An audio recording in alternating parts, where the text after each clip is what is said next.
میری طرف سے تمام قوم کو 14 اگست کا جشن آزادی مبارک ہو، بہنوں، بیٹیوں، ماؤں کو۔ افسوس کی بات ہے کہ آج میرے 50 سال سے جو میں جلسہ کرتا ہوں جشن آزادی کا، اس پر ہنگامی بنیادوں پر دفعہ 144 لگا دی گئی ہے 7 دن کے لیے۔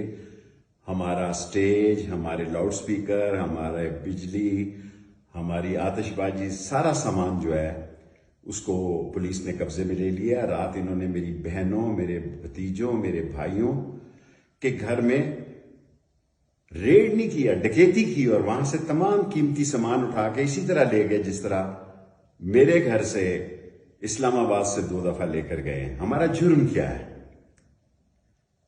ہم پاکستان کے وہ وفادار لوگ ہیں جنہوں نے 16 دفعہ وزارت پہ، جن پہ کوئی کرپشن کا کیس نہیں، اور پاک فوج کے ساتھ کھڑے ہوتے ہیں۔ 2 دفعہ پاک فوج کی وزارتوں میں رہے، اور 9 مئی کے واقعے کی مذمت کرنے والے لوگوں میں شامل ہیں، اور ہم پاکستان سے باہر تھے، رات کو آئے، اور لیکن یہ بات کہنا چاہتے ہیں کہ خدا کے لیے غریب کے حالات کو سمجھیں۔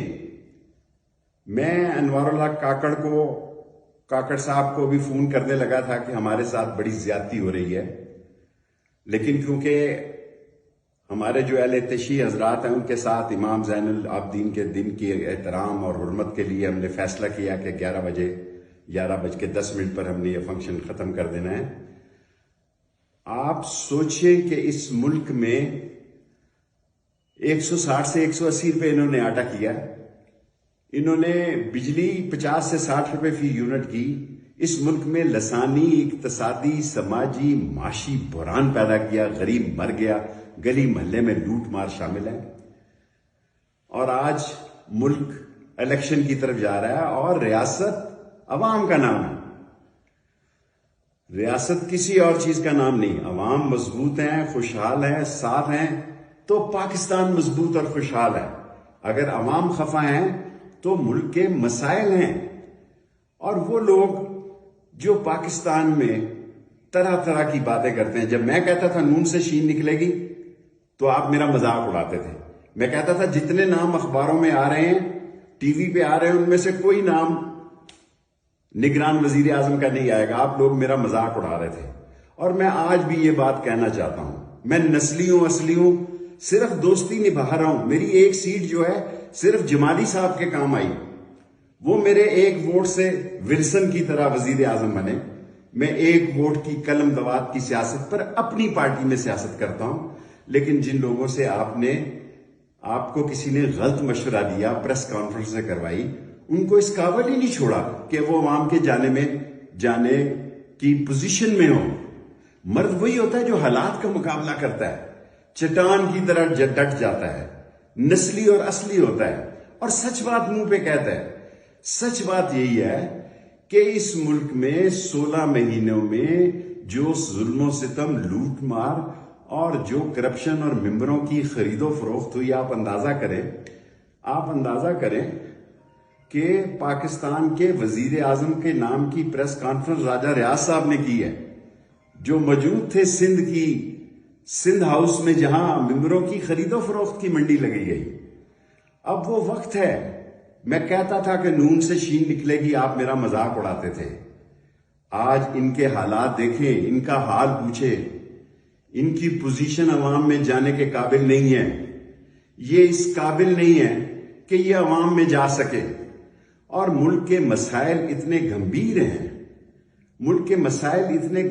کہ اگر انہیں حل نہ کیا گیا تو کوئی پارٹی، کوئی سیاستدان اس ملک کے معاشی بحران سے نہیں نکال سکتا اس ملک کو۔ میں بڑا معذرت خواہ ہوں جن لوگوں نے آج مجھے مجبور کیا کہ میں ویڈیو پہ تقریر کروں۔ اگر میں اب جاؤں لال حویلی تو میں جا سکتا ہوں، اس میں کیا ہوگا کہ یہاں 9-10 محرم کو پہلے ایک دفعہ بہت بڑا خون خرابہ ہوا تھا، جسے میں نے، لال حویلی نے آگے بڑھ کے جان پہ کھیل کے، کیونکہ میں سمجھتا ہوں کہ ہر شخص کو حق حاصل ہے کہ اپنے عقیدے کا احترام کرے اور دوسرے کے عقیدے کو نہ چھیڑے۔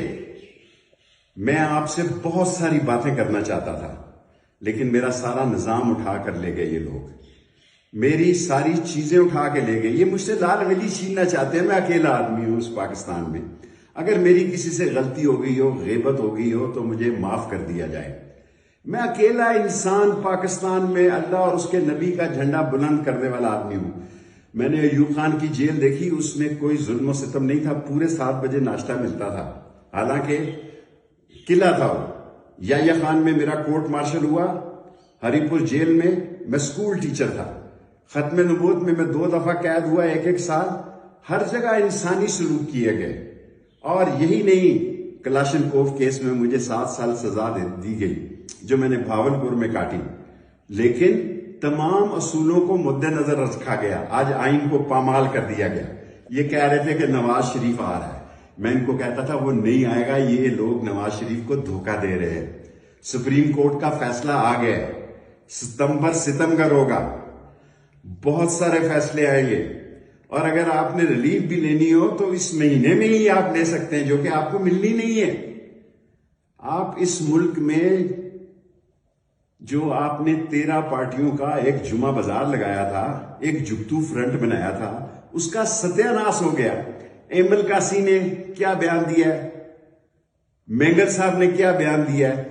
ابھی تک میری نظر سے نواز شریف یا مریم بی بی میں بچوں کی، لیڈیز کی سیاست پہ بات نہیں کرتا، لیکن باپ پارٹی کے بارے میں وہ جو کچھ کہہ چکی ہیں میں اس پر تبصرہ نہیں کرنا چاہتا.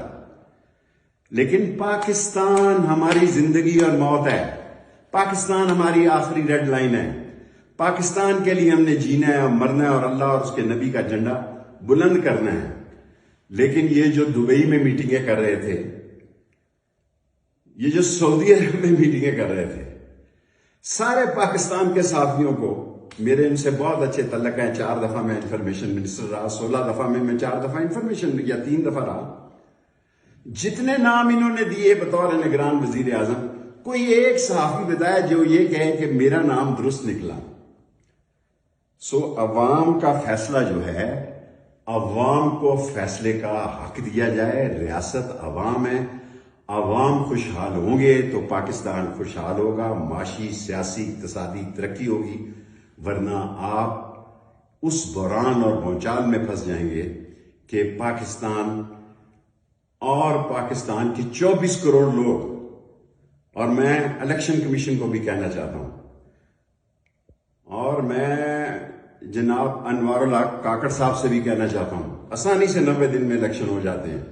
مردم شماری کے تحت کرائیں، مردم شماری کے بغیر کرائیں، لیکن الیکشن کرائیں. الیکشن کرائیں گے تو ساری دنیا میں آپ کا وقار بھی بلند ہوگا. IMF کی خیرات اور زکوٰۃ اور جو ہدیہ آپ کو ملنا ہے وہ بھی ملے گا، اور دنیا بھی آپ کی مدد کرے گی.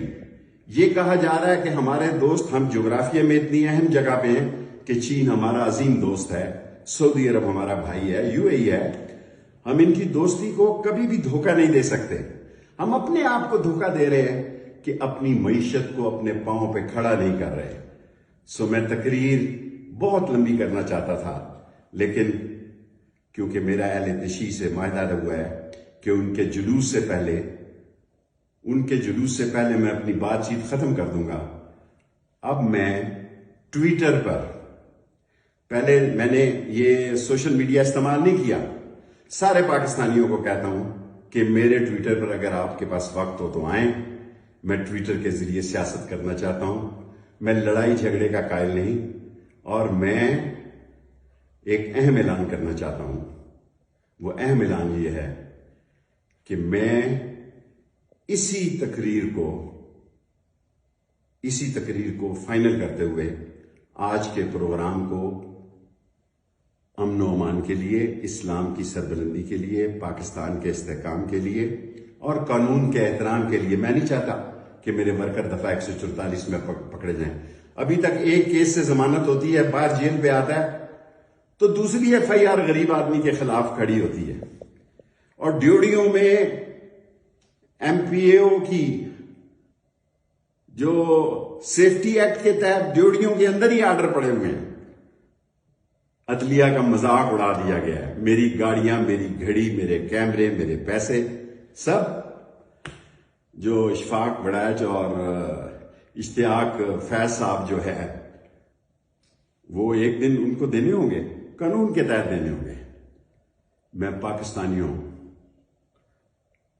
آج میرا دل دکھ رہا ہے، دل خون کے آنسو رو رہا ہے کہ آج ہم جشن آزادی نہیں منا رہے اور اس کو منسوخ کر رہے ہیں۔ ہر آدمی اپنے گلے میں جھانکے کہ ان حالات میں جشن آزادی منانا کتنا ضروری ہے، کیونکہ اس سے پاک فوج کے امیج کو، عزت اور وقار کو، شہیدوں کے عزت اور وقار کو بلندی ملے گی، ملتی ہے۔ اور سارا راولپنڈی اس میں 50 سال سے شامل ہوتا ہے، لیکن میں بھاری دل سے آج کے اس جلسے کو ختم کرنے کا اعلان کرتا ہوں، اور کوئی امن و امان